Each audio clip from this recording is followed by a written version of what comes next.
What's up, YouTube? This is Joe with Ink&Iron, and today the plan is to dye this knife. Finally, yeah, we're gonna take this RIT dye. This is the Scarlet. It's a synthetic dye, all-purpose. It's already a liquid. I find that helpful. Just speeds things up. The goal is to preserve the yellow up here near the blade itself, and as we go back, fade to red. So when I'm carrying this in my pocket, you'll see red. I'll pull it out, it'll fade to like orange, and then to the original yellow handle. That's the goal anyway. I have not done a gradient dye job. The only dye job I have done, I decided not to grab. 1 second. The one knife I have dyed is this one right here. This is the Spyderco Caribbean. Typically this comes with a yellow handle. I dyed mine blue, and I like it about 100 times more. Definitely carry it more because it looks cool. People were pretty impressed at the Spyderco sale with my blue Caribbean. Yeah, so I'm really digging it. I like what RIT dye can do for G10, and according to the internet, it should be even easier to dye FRN. So this is just fiberglass reinforced nylon. It's just plastic with some glass in there to make it more rigid. So this dye is supposed to work on nylon, should penetrate well. I'm going to add vinegar into the mix just to make it more acidic. Hopefully we get faster penetration and make this gradient a little bit easier to do. But anyway, what I recommend if you're following along, get the liquid dye, get you some FRN handles. Safety glasses are a good call, in my opinion anyway, and some gloves, and preferably a red t-shirt so that, you know, if you spill, the shirt looks the same. All right, let's go. Okay, so the first thing I'm going to recommend, throw the gloves on. This is just personal experience. You want your piece that you're working on to be clean. Start with a clean slate. Throw the safety glasses on now, because I forgot to mention, use a little isopropyl alcohol. This is 91%. The highest percentage you can get. Just means it's going to clean a little bit more effectively than you know, something with more water in it.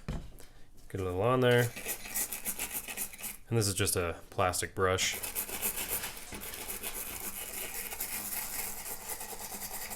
Just trying to get in all of these little volcano grip grooves in here. And the reason I'm cleaning with alcohol is just in case oils from my hands, or I have taken this to work and I work with oily substances all the time. If any of that is on this knife, it may act as a resist to the dye. And I want to avoid anything that might prevent the color from penetrating the plastic.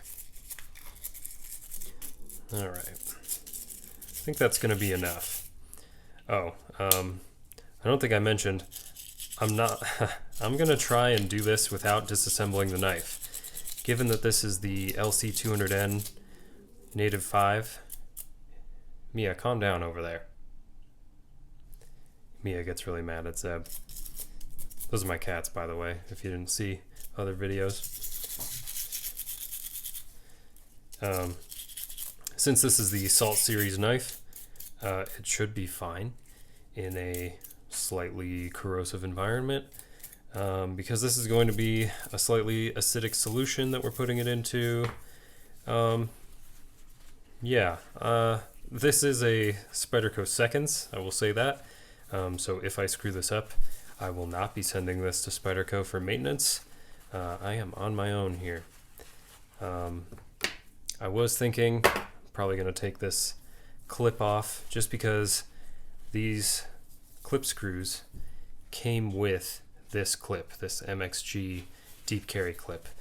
I have no idea how stainless they are. I trust that the Native hardware is going to be okay because it looks like it's painted at least. But yeah, we'll see. This is in large part an experiment. All right.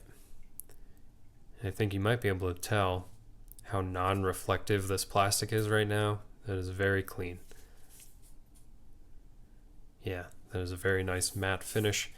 I think we have stripped off any surface oils and contaminants, so it should be good to go. Let it dry out, just in case that's going to affect the dye. And in the meantime, let me get this clip off of here. I'll probably double the speed here.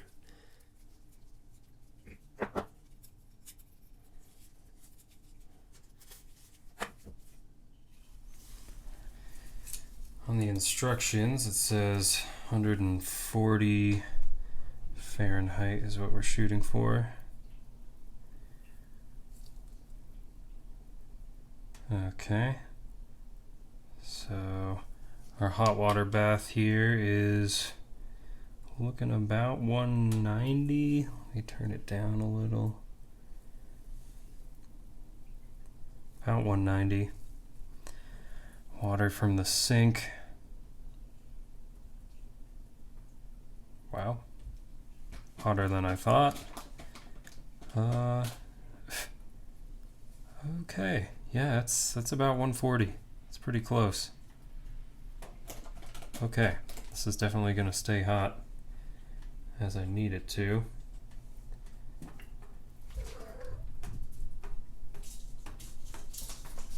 Get these bubbles out from under there. Okay, and hopefully this doesn't jump around too much, but we'll see. All right. Since we have a good temperature, let's add vinegar and dye. Got just regular white vinegar. Should be able to get this at any grocery store. And of course, RIT dye. I went with the scarlet. There was also a cherry red color, but it looked a little more magenta, so I went with the scarlet. And I'm just eyeballing it, honestly.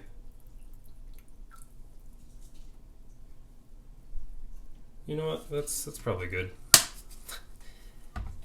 Too much hot vinegar is going to smell really bad. So, you know, do what you feel, but I recommend going a little lighter. Just from personal vinegar smell experience.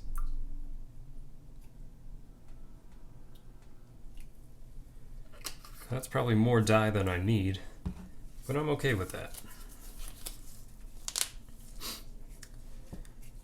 Okay, let me give this a stir. I know, it's a plastic straw. But Joe, it's almost 2020. No one uses plastic straws anymore. Yeah, well, not everyone's dyeing their knife handles.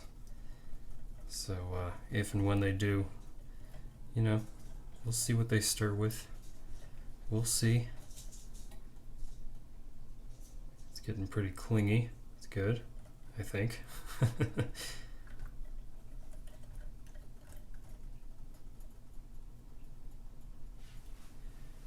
All right.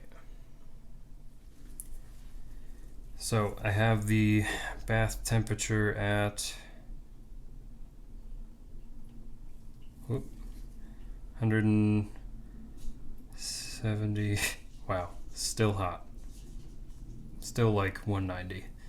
Okay, let's really tone that down. So the plan is, at least my strategy, and I didn't look anything up. I'm just gonna dunk it to here a couple of times and then gradually kind of work my way down so that this back portion receives more dunks and more contact time with the dye than this upper portion. We'll see how it goes.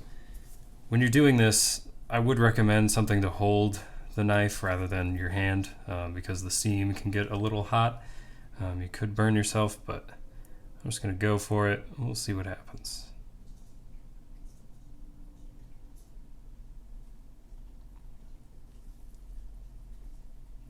Whoa, okay.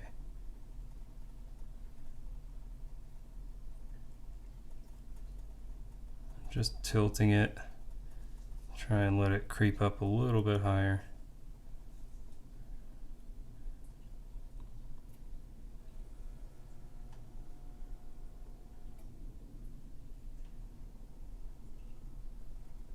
Alright, I have already changed my strategy here. I'm now just pulling it up slowly. You know, I thought I was going to get some like more orange stuff going on, but I don't know that I will. If this all goes south, I'll probably just go full red.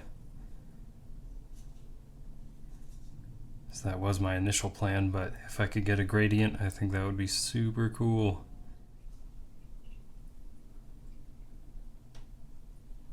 Okay, we have a little something going on. Got a little dye on the back side there. I don't want to touch it too much.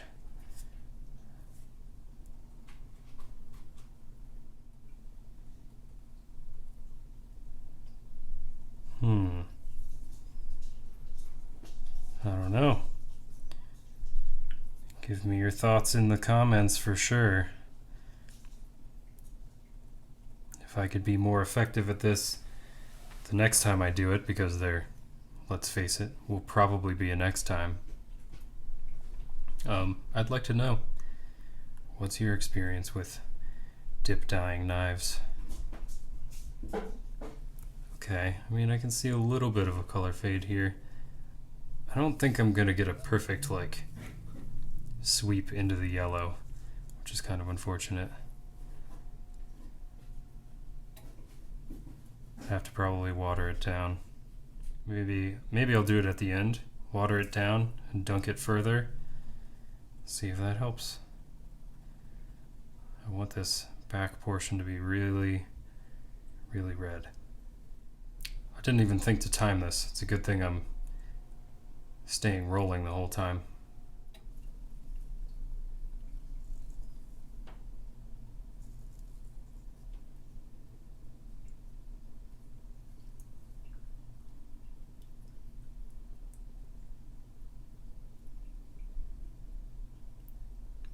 Really trying to get that like cherry red at the tip.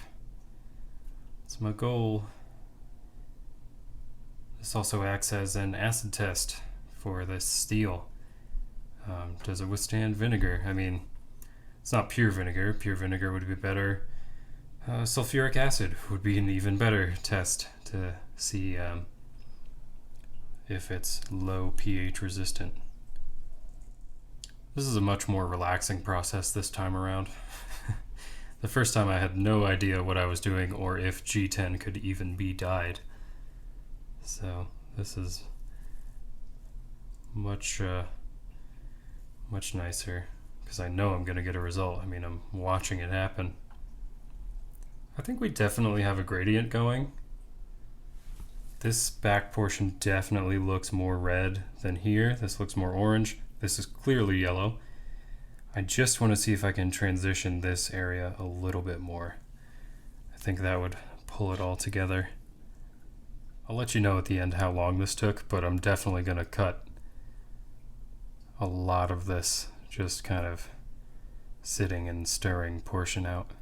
I'll tell you, there's a lot of pressure for this to turn out cool because I have an Instagram at Joe Ink&Iron. If you want to check it out, hopefully you will see the finished version of this knife on there very shortly. Is that even? Who knows? Who knows? This is all an experiment.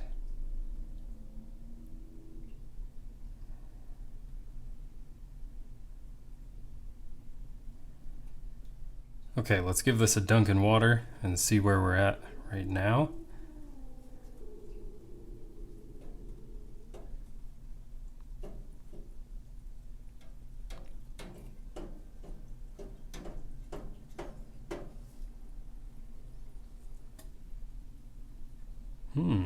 Okay. So, here's our progress report. Oh, we are so close. If I can just fade that a little bit more, Well, I don't know.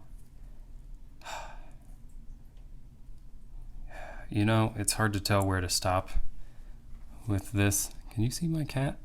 You see him attacking my leg? No, okay. It's hard to know where to stop. Sorry if I'm being loud, I'm closer to the microphone now. I love this color. I'm liking this orange. This yellow is nice, really pops. Okay, I'm gonna dump out some of this dye. I'm gonna try and get a little more of a transition right in here. And we'll see if I can pull it off. I really hope so, because this is like 90% of where I want to be right now.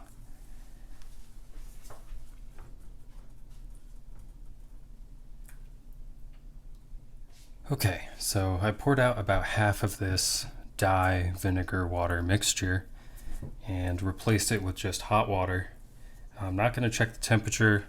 If it's not that hot, that's fine. I'm going for a little bit more of a subtle effect right now.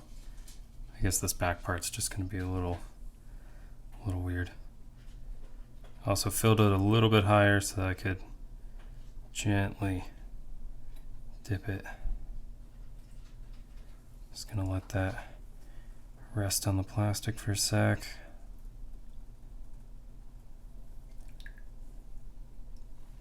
Just dunk it.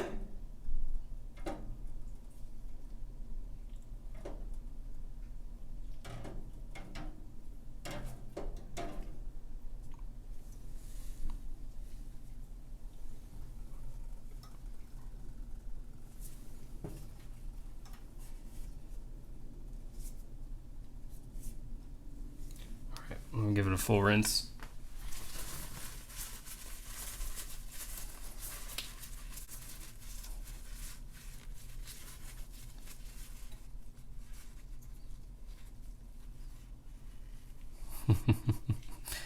Oh yeah. Alright, so just a little bit of time with the dye sitting right here gave us a little more of a fade. It's not such a hard line anymore. I think I'm happy with this because it seems like the more I handle it, the more I'm gonna get kind of smudgy on the back. There's a little bit of color up here. So yeah, I think I'm gonna call it right here. I would say that we have officially gone from yellow to orange to red. Wow, I didn't know if I'd pull it off. Let's get the clip back on this bad boy, make sure it's all cleaned out. It is still functioning, no problem. Lock back is working just fine. When you're rinsing it, definitely work the lock back and make sure no dye is caught in there that's going to dribble out and, you know, ruin your hard work. Because at that point, it would be a real shame. Just thought I'd mention I'm giving it a hot water bath before I do the final reassembly, just to make sure no dye is lingering on there and is going to continue acting while I'm not looking at it. This looks sick.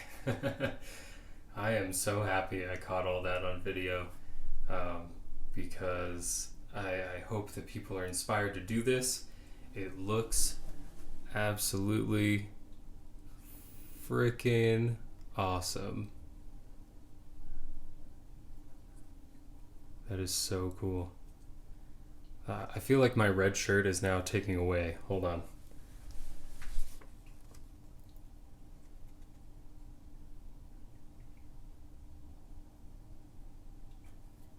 That's really, really cool.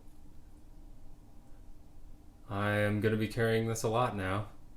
So, sorry to my Leatherman P4. You're going to have to share a pocket with this. Oh man, that's so wicked. Alright, well, you can probably see this knife on my Instagram, again, @Joe Ink&Iron. If you like the video, subscribe, give it a like. I do stuff like this all the time now because I have, over 100 people that are interested in watching. Alright, and if you dislike the video and tell me why. Alright, I've been Joe, and I'll catch you on the next video.